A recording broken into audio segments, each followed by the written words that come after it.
नमस्ते। मैं mean Kumar, neurotherapist and yoga therapist. आज हम बात करेंगे स्ट्रोक डे। आज वर्ल्ड स्ट्रोक डे है, जो पूरी दुनिया में लोग इससे रूबरू हैं और जो डॉक्टर हैं वो आपको आज बता रहे हैं कि स्ट्रोक से कैसे बचा जा सकता है। बहुत सारे ऐसे हेल्थ में जो अपना काम कर रहे हैं, तो वो सब आज आपको बता रहे हैं कि आज वर्ल्ड स्ट्रोक डे पर हम आपको जागरूक कर रहे हैं कि इससे कैसे बचा जा सकता है। सबसे पहले तो ये जानना है कि स्ट्रोक आता ही क्यों है। ये ज़्यादातर उन लोगों को आता है जिनका बीपी हाई रहता है, या फिर जिनको हार्ट की प्रॉब्लम होती है, या फिर जिनकी शुगर वगैरह बढ़ी रहती है, उनको ये प्रॉब्लम ज़्यादा रहती है।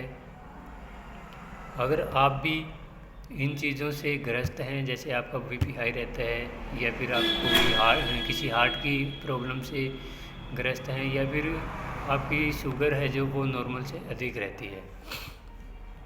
और आज सबसे ज़्यादा अगर बात करें स्ट्रोक होने की, वो हमारा बढ़ता जो लाइफस्टाइल है वो चेंज हो गया है, और साथ में हमारी जो खान पान की जो चीज़ें हैं वो भी, हमारी जो हैवी फूड खा रहे हैं, या फिर हम जो हमारा जो तनाव का सिस्टम है वो भी ज़्यादा हो गया है। हम ज़्यादातर स्क्रीन के साथ रहते हैं, मोबाइल पे अपना ज़्यादा टाइम व्यस्त करते हैं। तो इन कारणों से भी बहुत सारी चीज़ें हैं और स्ट्रोक आने के चांसेस रहते हैं। तो जिसमें WHO की एक रिपोर्ट के अनुसार बताया गया है कि 2025 के अंदर हर 6 व्यक्ति में से एक को स्ट्रोक होना बताया गया है, कि एक को स्ट्रोक होगा। 6 व्यक्तियों में से एक को स्ट्रोक होगा 2025 के अनुसार, ये WHO की रिपोर्ट में बताया गया है। तो बहुत सारे डॉक्टर हैं, बहुत सारे जो हमारे चिकित्सा सलाहकार हैं, वो बता रहे हैं कि अगर किसी को स्ट्रोक आ जाता है, अगर वो 6 से 8 घंटे के अंदर किसी भी मेडिकल हॉस्पिटल में चला जाए, तो वहाँ के जो डॉक्टर हैं, अगर उसको जो ब्लड क्लॉटिंग हुई है, उसको क्लॉटिंग को हटाने के लिए अगर वो इंजेक्शन दे दें, तो उस व्यक्ति की मौत होने से बच सकती है, उसको अपंग होने से बचाया जा सकता है विदिन 6 से 8 घंटे। अगर इससे ऊपर चला जाता है टाइम, तो उस व्यक्ति की मौत भी हो सकती है और वो अपंग भी हो सकता है। अधरंग जिसे बोलते हैं, पैरालिसिस जिसे बोलते हैं, स्ट्रोक आने के बाद ऐसी सिचुएशन आ जाती है।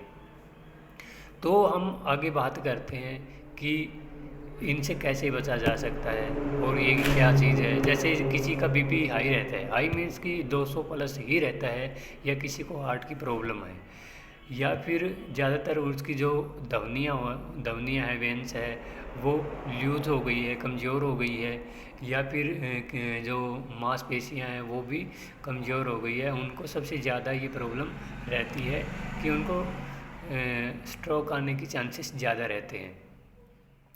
तो बहुत सारे ऐसे डॉक्टर हैं जिन्होंने बताया है कि अब जो कैंसर था या हार्ट अटैक था, उसके दोनों के अलावा भी ये तीसरी एक ऐसी कंडीशन हो गई है जिससे लोगों की मौत होती है। मीन्स कि जो हमारा स्ट्रोक है उससे भी तीसरे नंबर पे मौत होती है लोगों की, और ये ज़्यादातर चांस उन लोगों के साथ होता है जिनकी एज 45 ईयर से कम है।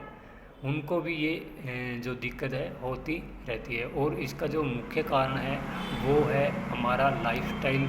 अगर हम अपने लाइफस्टाइल को ठीक नहीं रखेंगे, हम तनाव में रहेंगे, हम ज़्यादातर खान पान की चीज़ों में ध्यान नहीं रखेंगे, हैवी खाना खाएंगे, या फिर जो हमारा नॉन वेज है, मांस मिट्टी है, उनमें हम अगर व्यस्त रहते हैं, खाने की चीज़ों में हम परहेज नहीं करते हैं, तो हमारा जो शरीर का बायोक्लॉकिंग है जो वो चेंज हो जाता है। तो ऐसे में अगर हम किसी डॉक्टर की सलाह लेते हैं कि हमें क्या खाना चाहिए, क्या नहीं खाना चाहिए, तो बहुत सारी ऐसी डॉक्टर भी हैं, चिकित्सक भी हैं, फिजियोथेरेपिस्ट हैं, न्यूरोथेरेपिस्ट हैं, या बहुत सारी नर्सें भी हैं जो ऐसा ज्ञान रखते हैं जो आपको इन सिचुएशन से निकाल सकते हैं। तो आपको घबराना नहीं है। अगर किसी को स्ट्रोक वगैरह आ जाता है तो सबसे पहले 6 से 8 घंटे के अंदर अंदर उस मरीज़ को या उस व्यक्ति को किसी हॉस्पिटल में लेके जाएं ताकि वहाँ उसका उपचार हो जाए, या फिर किसी न्यूरोथेरेपिस्ट के पास लेके जाएं, क्योंकि न्यूरोथेरेपी के अंदर भी ऐसे ऐसे फार्मूलेज हैं जो शरीर के अंदर ही हेपरिन बनाने का काम करते हैं। तो आप देर मत कीजिए, किसी की जान बचाने के लिए आपका ये कदम बहुत ही ज़रूरी है। आप हॉस्पिटल में चले जाएं तो डॉक्टर आपको जाते ही इंजेक्शन देंगे और उस व्यक्ति की जो है क्लोटिंग हुई है ब्रेन के अंदर, तो वो ब्रेन के अंदर से क्लोटिंग को हटा देंगे और तमाम जो अपंगता है उसको बचा सकते हैं। तो आशा करता हूँ आपको मेरी बातें हैं जो वो समझ में आई होगी, और मैं बताना चाहूँगा कि इनको कैसे रोक सकते हैं। सबसे पहले तो जैसे सोने का जो समय होता है हमारा, तो रात में कम से कम 7 से 8 घंटे हमें सोना भी ज़रूरी होता है। और बहुत सारे ऐसे इंसान हैं जो 2 घंटे से ज़्यादा का समय स्क्रीन पर नहीं देना चाहिए।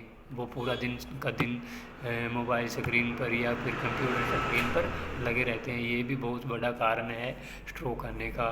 या फिर रोज़ाना कम से कम हमें 1 से 1.5 घंटा व्यायाम आदि करना चाहिए, या फिर हमें योग है, तनाव से दूर रहने के लिए मेडिटेशन है, ध्यान वगैरह करना चाहिए, या अपना जो खाने में अनाज का जो मिश्रण होता है, मोटे अनाज जो होते हैं उनका मिश्रण कर लेना चाहिए। एक अनाज अकेला नहीं खाना चाहिए।